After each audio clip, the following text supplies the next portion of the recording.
بنی اسرائیل کے اندر ہمیشہ نبی اور بادشاہ موجود رہتے تھے۔ ایک وقت ایسا آیا کہ بنی اسرائیل میں کوئی نبی نہیں تھے، اور بنی اسرائیل کا جو اپنا علاقہ تھا نا وہ ملک شام ہے۔ تو قوم عمالقہ ایک قوم تھی اور بڑے سخت گیر لوگ تھے، انہوں نے بنی اسرائیل والوں کے ساتھ لڑائی کی، جہاد کیا اور انہیں ان کے علاقے سے نکال دیا۔ اور کچھ حضرت یوسف علیہ السلام کے زمانے میں ویسے بھی ایک بہت بڑی تعداد جا کے مصر میں آباد ہو گئی تھی۔ اب یہ ہوا کہ ان کے پاس کوئی بادشاہ نہیں ہے، یہ بار بار دعا کرتے ہیں، التجا کرتے ہیں، تو اللہ تعالیٰ نے ایک پیغمبر انہیں عطا کیے جن کے مختلف نام کتابوں میں ہیں۔ صدر الافاضل رحمۃ اللہ علیہ نے تفسیر خزائن العرفان کے اندر ان کا نام حضرت شمویل علیہ السلام لکھا ہے۔ حضرت شمویل علیہ السلام کو اللہ تعالیٰ نے نبوت عطا فرمائی، اور جب حضرت شمویل علیہ السلام اللہ کے نبی ہوئے، بنی اسرائیل والوں کو یقین آیا کہ اللہ نے الحمدللہ ہمیں ایک نبی کے جھنڈے تلے جمع کر دیا ہے، تو پھر انہوں نے کہا کہ آپ ہمارے سامنے ایک بادشاہ بھی مقرر کریں تاکہ ہم اس کی سرپرستی میں جہاد کریں۔ جب انہوں نے یہ بات کی تو اللہ تبارک و تعالیٰ نے حضرت شمویل علیہ السلام کے ذمے لگایا۔ تو ایک اس زمانے میں اللہ کے نیک بندے تھے، جناب طالوت علیہ السلام ان کا نام تھا۔ تو حضرت شمویل علیہ السلام نے انہیں کہا کہ اللہ کریم نے نا تمہارا بادشاہ طالوت کو بنایا ہے، ان کا نام بھی قرآن مجید نے ذکر فرمایا ہے۔ تو بنی اسرائیل کے لوگ کہنے لگے یہ تو غریب آدمی ہے، وہ بکریاں چرایا کرتے تھے، لیکن علم میں بڑے پختہ تھے، وجود میں بڑے طاقتور تھے۔ تو کہا کہ یہ تو غریب آدمی ہے، تو ہم تو زیادہ حق رکھتے تھے کہ ہمیں بادشاہ بنایا جائے۔ تو حضرت طالوت علیہ السلام کے بادشاہ بننے کے بعد حضرت شمویل علیہ السلام نے جو بات کی، اللہ کریم نے اسے قرآن مجید میں بیان فرمایا۔ رب فرماتا ہے بسطتاً فی العلم والجسم، اسے اس لیے تمہارا بادشاہ بنایا گیا ہے کہ اسے ہم نے کشادگی دی ہے، علم میں بھی اور جسم میں بھی۔ بڑے ماشاءاللہ موٹے تازے تھے، وجود بڑا طاقتور تھا۔ کچھ موٹے تازے ہوتے ہیں پر طاقتور نہیں ہوتے، موٹے تازے بھی تھے اور طاقتور بھی تھے۔ فرمایا کہ وجود میں بھی طاقت ہے اور علم میں بھی اللہ نے انہیں وسعت عطا فرمائی۔ تو بنی اسرائیل والے کہنے لگے جی نہیں جی کوئی بندہ اور آ جائے، یہ ہمارا بہت بڑا مسئلہ ہے نا جی، ہر ایک کی مرضی کی نہ تو بات ہو سکتی ہے اور نہ ہر بندہ ہر ایک کی مرضی پر پورا۔ کہنے لگے نہیں جی کوئی اور ہونا چاہیے تھا، ہمیں کیسے پتا چلے گا کہ اللہ نے مقرر کیا ہے۔ بڑی خاص بات ہے، اس کو سمجھیے گا، یہ سارا مضمون آپ کو ملے گا اسی پارے کے آخر میں، آپ پڑھیں گے نا جی تو یہ سارا مضمون آپ کو ملے گا، اور آپ اگر سرسری نظر سے بھی اس کا مطالعہ کریں گے نا جا کے قرآن شریف کھول کے 15ویں سے 16ویں رکوع میں، آپ خوش ہوں گے کہ آپ کتنے اچھے نظریے اور عقیدے کے ماننے والے ہیں۔ تو جب کہا نا کہ طالوت کو ہمارا بادشاہ بنایا گیا تو دلیل کیا ہے، تو قرآن کہتا ہے کہ حضرت شمویل علیہ السلام نے فرمایا کہ تمہارا ایک تابوت تھا، ایک صندوق تھا تمہارے پاس، وہ صندوق تمہارا قوم عمالقہ اٹھا کے لے گئی تھی۔ ان کے بادشاہ ہونے کی دلیل یہ ہے کہ اللہ تمہارا وہ صندوق تمہیں واپس کر دے گا، وہ تمہارا صندوق تمہیں واپس کر دے گا۔ اس صندوق میں کیا ہے، وہ حضرت آدم جنت سے ساتھ لے کے آئے تھے، اس میں تھا کیا، تو قرآن مجید کہتا ہے کہ اس کے اندر نا حضرت ہارون علیہ السلام اور حضرت موسیٰ علیہ السلام کے تبرکات تھے۔ تبرکات، کل میں ایک مولوی دیکھ رہا تھا بیچارہ، ایک بندہ نا مسجد نبی کے ساتھ غلاف اور شاید کوئی کفن تھا، وہ مسجد نبی کی دیواروں سے مس کر رہا تھا، تو وہ کہہ رہا تھا نہیں اس سے کیا ہوتا ہے، تبرک کوئی چیز نہیں، اچھے اعمال کی وجہ سے بندہ بخشا جائے گا۔ میں نے کہا تو مجھے ملے تو میں تجھے بخاری کھول کے دکھاؤں کہ حضرت عبد الرحمن ابن عوف جنہیں حضور نے قطعی جنتی کہا، حضور کے وجود پر کرتا دیکھ کے کہنے لگے حضور بڑا ہی سونا لگ رہا ہے، تو فرمایا تجھے چاہیے حضور مل جائے تو کیا ہی بات ہے۔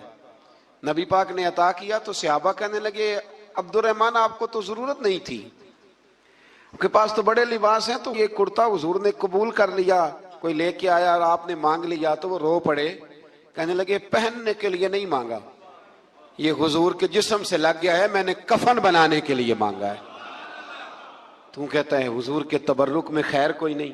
اور آپ یقین کریں ان لوگوں پہ حیرانگی ہے. ہم نے بھی مرنا ہے نا جی, بڑی جلدی قبر میں جانا ہے, وقت کا کچھ پتہ نہیں, لیکن اتنے اندھے ہو کر لوگ چیزوں کو دیکھتے ہیں اور اس تیزی کے ساتھ گمراہی پھیلاتے ہیں. مجھے باقاعدہ کسی نے ویڈیو بھیجی اور کہنے لگا جی دیکھیں کتنی اچھی بات کر رہا ہے, لوگوں کو سمجھائیں. تو میں نے کہا نہیں, اس کو سمجھانے کی ضرورت ہے. اور میں نے اس کو دیکھا ہے, وہ جو لال رومال والا ہے, میں نے دیکھا ہے وہ ڈھونڈ ڈھونڈ کے جاہلوں کو پکڑتا ہے, تلاش کرتا ہے, اور اگر کوئی مل جائے بات بتانے والا تو پھر وہ خود پکڑا جاتا ہے, اور کئی دفعہ پکڑا گیا تو نکل گیا ہے. اللہ تعالی ہمیں سمجھنے کی توفیق دے. ہم سیانے ہو جائیں تو یہ دور دور تک نظر نہیں آئیں گے انشاءاللہ. تو وہ تابوت آئے گا, بنی اسرائیل والوں سے کہا تابوت میں کیا تھا سن لو, اور یہ قرآن مجید ہے. آج میری ماننا یہ 15 سے 16 رکوع ضرور ہی پڑھنا کہ وہ آخر تابوت میں کیا تھا, کھولنا ذرا. قرآن مجید کہتا ہے کہ حضرت موسیٰ علیہ السلام اور حضرت ہارون کے تبرک تھے. تو تبرک کیا تھے؟ تمام مفسرین نے لکھا ہے کہ حضرت موسیٰ کا ایک کرتا تھا, ایک ڈنڈا تھا, جوتے تھے, اور جناب ہارون علیہ السلام کا امامہ شریف تھا, اور تورات کی کچھ تختیاں تھیں. تو اس کا فائدہ کیا تھا؟ اس تابوت کا فائدہ یہ تھا کہ بنی اسرائیل والے جب اپنے دشمنوں سے لڑتے تھے تابوت سامنے رکھ کے دعا مانگتے تھے, اللہ انہیں کامیابی عطا کر دیتا تھا. تو قوم عمالقہ کو بھی پتہ چل گیا کہ صندوق میں کچھ ہے جس کی وجہ سے یہ کامیاب ہو جاتے. وہ صندوق اٹھا کے لے گئے. اب ان کی کم بختی یہ, کم نصیبی یہ کہ انہوں نے جا کے اسے روڑی پہ پھینک دیا. جب روڑی پہ پھینکا تو ان کے اندر بیماریاں آ گئیں, وبائیں پھوٹ پڑی, مرنے لگے, وجود پھولنے لگا. پھر ان کے دلوں میں بات آئی کہ یہ ہم نے اس صندوق کی بے ادبی کی ہے. صندوق میں کیا ہے؟ تبرکات. ہمیں کہتے ہیں جی نالین کا نقشہ کیوں لگایا ہے؟ تمہارے تو بزرگوں کا عقیدہ ہے سر پہ رکھنے کو مل جائے اگر نقش نالے پاک کے حضور تو پھر کہیں گے کہ ہاں تاجدار ہم بھی ہیں. تو کہا کہ اس کے اندر یہ تبرکات تھے. انہیں بھی سمجھ میں آئی تو انہوں نے نا بیل گاڑی منگائی اور وہ صندوق اٹھا کے اس کے اوپر رکھ دیا. اب کیا ہوا؟ قرآن کہتا ہے کہ فرشتوں نے نا اس صندوق کو وہاں سے اٹھایا. مفسرین نے لکھا اس کا معنی یہ بھی ہو سکتا ہے کہ اس بیل گاڑی کو ڈائریکشن پہ لگایا. ادھر سے حضرت شمویل علیہ السلام نے جناب طالوت کو بادشاہ بنا دیا, اور ادھر سے وہ صندوق چل پڑا. کہا بھئی ہم ان کو کیسے بادشاہ مانے؟ تو فرمایا بادشاہ اس طرح مانو گے کہ تمہارا وہ صندوق آ جائے گا. اور قرآن کہتے ہیں اس صندوق میں تمہارے دلوں کا سکون ہے, اس میں تمہارے دلوں کا. اور بھائی ہماری تو کوشش ہوتی ہے بزرگوں سے کوئی چیز مل جائے, اللہ والوں کا کوئی تبرک ہمارے ہاتھ آ جائے. تو وہ صندوق آ گیا, یہ مان گئے. اب جہاد کرنے نکلے تو لڑنا تھا جالوت کی قوم کے ساتھ. وہ بڑا سخت آدمی تھا, 3 من سونا اس نے وجود پہ پہنا ہوتا تھا. اس کی قوم سے لڑنا ہے, ٹوپی بڑی تگڑی پہنی ہوتی تھی لوہے کی. اب کون لڑے؟ ایک نوجوان تھے جن کا نام تھا داؤد علیہ السلام. وہ بھی بکریاں چرایا کرتے تھے. اور جن دنوں حضرت طالوت نکلے نا اپنی قوم کو لے کر جالوت کے خلاف لڑنے, تو حضرت داؤد بھی شامل ہو گئے. اللہ جب کسی کو نوازتا ہے نا تو پھر خاص ہی کرم نوازی کرتا ہے. مفسرین نے لکھا جب یہ جا رہے تھے نا, وہاں جا رہے تھے تو رستے میں انہیں 3 پتھر مل گئے. انہوں نے وہ تینوں پتھر اٹھا لیے. اس زمانے میں پتھر پھینکنے کے لیے چھوٹی چھوٹی لوگوں کے پاس چیزیں ہوا کرتی تھیں. اس کو کوپھن بھی لوگ کہتے تھے, منجنیق, اس کو سامنے رکھ کے پھر بنائی گئی. تو آپ کے پاس بھی وہ آلہ تھا جس سے دشمن پر پتھر مارے جاتے تھے. تو آپ وہ مشین لے کر, وہ آلہ لے کر وہاں پہنچے ہوئے تھے. 3 پتھر آپ کے پاس تھے. آپ فرماتے اس دن میں بڑا بیمار تھا, اتنا بیمار تھا کہ میرا رنگ پیلا ہو گیا. اب وہ جالوت کے سامنے کوئی نہیں جاتا تھا. تو جناب طالوت کہنے لگے کہ جو جالوت کو مارے گا نا, یعنی ان کے بادشاہ کو اس قوم کے, تو میں اسے اپنی آدھی سلطنت بھی دے دوں گا اور اپنی بیٹی کا نکاح بھی اس کے ساتھ کر دوں گا. دیکھیں اللہ نوازتا ہے تو کس انداز میں نوازتا ہے. تو حضرت داؤد کہتے ہیں وہ دور کھڑا تھا تو میں نے نا 3 پتھر مارے. بھئی ہمت کرنا تو ہمارے ذمہ ہے کہ نہیں؟ میری ملت کا جوان کہتا ہے میں نے کرنا کرانا کچھ نہیں. یعنی اگر آپ کہیں نا کچھ کرو تو پھر وہ کوئی کام کرنے کی مطلب معاملہ. وہ مجھے کل ایک سنگی کہہ رہے تھے, کہنے لگے جی اللہ کے فضل سے کچھ بھی نہیں کرنا پڑا, مرشد نے نظر کر دی. میں کہا مینوں ملن گے تو میں انہوں سمجھاواں گا کہ کچھ کرا کے نظر کریا کرو, کیونکہ میرے وہ دوست ہیں, میں انہیں جانتا ہوں. نظر میں بڑا کچھ ہوتا ہے, لیکن اللہ بھی تو بندے پہ بڑی نظر رحمت کرتا ہے نا. لیکن کہتا ہے 5 نمازیں پڑھ, رمضان کے روزے رکھ, زکوٰۃ فرض ہو تو ادا کر, یہ سارے کام کر, سچ بول, دیانتداری کر, پھر میں اپنے فضل سے تجھے جنت عطا کروں. تو یہ جو رویہ ہم نے بنایا یہ درست نہیں. تو فرماتے ہیں 3 پتھر میں نے مارے, اللہ نے اتنا فضل کیا کہ وہ بھی مر گیا, اور اسے چھو کے میرے پتھر آگے بڑھے تو اس کی فوج کے 30 آدمی بھی مر گئے. 3 پتھروں سے 31 بندے اللہ نے مار دیے. فرماتے اس لیے کہ ہاتھ میرے تھے اور طاقتیں میرے رب کریم کی تھی. تو حضرت داؤد علیہ السلام کے حصے میں جناب طالوت کی صاحبزادی بھی آئیں, آدھی سلطنت بھی آئی. کافی سال حضرت طالوت حیات رہے, پھر ان کا وصال ہو گیا, تو ساری سلطنت حضرت داؤد کو ملی, اور پھر اللہ تبارک و تعالیٰ نے انہیں نبوت بھی عطا فرمائی. یہ دنیا میں واحد پیغمبر ہیں جو بیک وقت نبی بھی تھے اور بادشاہ بھی تھے. اور پھر اللہ نے فضل فرمایا, انہوں نے بڑی بڑی فتوحات کی. اور پھر حضرت داؤد کے صاحبزادے کا نام حضرت سلیمان علیہ السلام, پھر ان کے صاحبزادے کا نام حضرت. تو یہ ہوا کیسے؟ یہ سارا کچھ اللہ تبارک و تعالیٰ کے فضل سے ہوا, اس کے کرم سے ہوا. اب اس واقعہ سے ہمیں کیا پتہ چلتا ہے؟ ہمیں یہ پتہ چلتا ہے کہ رب جب فضل فرمائے نہ کسی پہ بھی, تو ہمیں اس بندے کو دیکھ کے راضی ہونا چاہیے, کوئی شکوہ نہیں کرنا چاہیے. اور دوسری بات یہ سمجھ لینا چاہیے کہ حکومتیں, مال, دولت یہ صرف سیاستوں سے نہیں ملتی, یہ خدا کے فضل سے ملتی. اور یہ بھی سمجھ لینا چاہیے کہ جو بزرگوں کے تبرکات ہوتے ہیں ان کی کیا ہی بات ہوتی ہے. جس سے بچے والے کے دلوں کے اندر کجی پیدا ہو. رشتے کرانے والے کو کہا جاتا ہے کہ ہم نے کار بھی دینی ہے, یہ بھی بتا دینا رشتے والوں. بچے کی ماں کو سونے کی بالیاں بھی ڈالیں گے, تو یہ داستانیں کیوں سناتے ہو؟ پھر کہتے ہو لڑکوں والے لالچی ہو گئے. تو یہ کہانیاں ہم گھڑتے ہیں, جھوٹ خود لوگوں کے سامنے ہم رکھتے ہیں, اور بعد میں جب اوقات واضح ہوتی ہے پھر رشتے ٹوٹتے ہیں. رشتے جھوٹ پر قائم ہو تو قائم ہو جاتے ہیں, پر قائم رہتے نہیں, وہ ٹوٹ جاتے ہیں. رشتے وہی قائم رہتے ہیں جو رشتوں کے ساتھ قائم ہوا کرتے ہیں, جن کی بنیادیں خلوص ہوتی ہے. جھوٹ ہمیشہ انسان کو تباہ کرتا ہے. کیا حسن ہے میرے نبی پاک کے فرمان میں, کیا خوبصورتی ہے. حضور نے فرمایا الصدق ینجی والکذب یہلک. 2 جملوں میں کائنات کی ساری حقیقتیں بیان کر دی. حضور فرمانے لگے سچ بول, سچ تجھے نجات دلا دے گا, سچ تجھے بچا لے گا. والکذب یہلک, جھوٹ نہ بولنا تو ہلاک ہو جائے گا. جھوٹ نہ بولنا, یہ محبوب کا فرمان. جھوٹ تجھے ہلاک کر, ہر لحاظ سے بندہ جھوٹا تباہ ہوتا ہے. سیاسی, سماجی, کاروبار, معیشت, دنیا, رشتے, ہر چیز جھوٹ پہ مبنی. کچھ لوگوں کو بیماری ہے جھوٹ بولنے کی, لارا لگانے کی. کسی نے کہا یار اتنی ضرورت پڑ گئی, کہا کوئی مسئلہ ہی نہیں, تیرا حل ہو جائے گا. بھئی تیرے پاس نہیں ہے تو صاف انکار کر. جھوٹ بول کر جیتنے سے بہتر ہے انسان سچ بول کے ہار جائے. اس کو کہہ کہ بھائی نہیں میرے پاس گنجائش نہیں, کل آ جانا, پرسوں آ جانا, سویرے آ جانا, کیا ضرورت. ان سے انسان کا وقار مجروح ہوتا ہے. میرے نبی پاک علیہ السلام جس معاشرے میں تشریف لائے نا, اس معاشرے میں بڑے عیب پائے جاتے تھے. بچیوں کو زندہ دفن کر دیتے تھے, قتل و غارت تھی, سارا کچھ تھا. ابو سفیان کہتے ہیں ہم سارے جرم کرتے تھے, لیکن عرب کے لوگ جھوٹ نہیں بولتے. عرب کے لوگ, یہ ذرا غور کرنا, انفرادی بات عرض کرنا.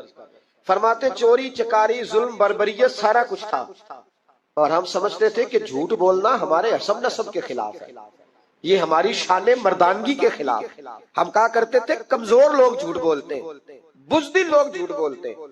جو لوگ حسب نسب والے ہوتے ہیں, کردار و عمل والے ہوتے ہیں, سردار ہوتے ہیں, جن کا پیچھے کوئی بیک گراؤنڈ ہوتا ہے, وہ لوگ کبھی جھوٹ ہے. میرے نبی پاک علیہ السلام کا فرمان ابو داؤد شریف میں موجود ہے. ایک صحابی نے کہا یا رسول اللہ بخل بڑی بری چیز ہے, کیا مومن بخیل ہوتا ہے؟ نبی پاک صلی اللہ علیہ وسلم نے فرمایا ہاں کبھی کبھی مومن کنجوسی کرتا ہے, ہو جاتی ہے, اگرچہ نہیں ہونی چاہیے. یا رسول اللہ مومن بزدل بھی ہوتا ہے؟ فرمایا ہو جاتا ہے. عرض کیا یکون المومن کذابا, یا رسول اللہ مومن جھوٹا بھی ہوتا ہے؟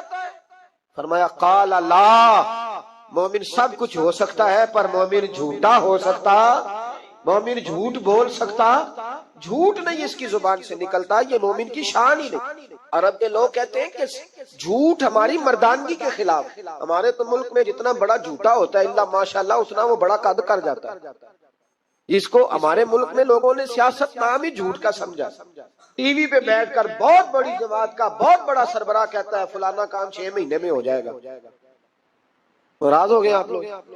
چلو جو کوئی گل نہیں، بہت بڑی بات 6 مہینے میں ختم، ٹھیک ہو جائے گا آپ کا مسئلہ۔ 6 مہینے کے بعد جب پوچھا جاتا ہے تو کہتے ہیں سیاسی بیان تھا، رات گئی تو اتنا ظلم، شرم ہی نہیں آئی۔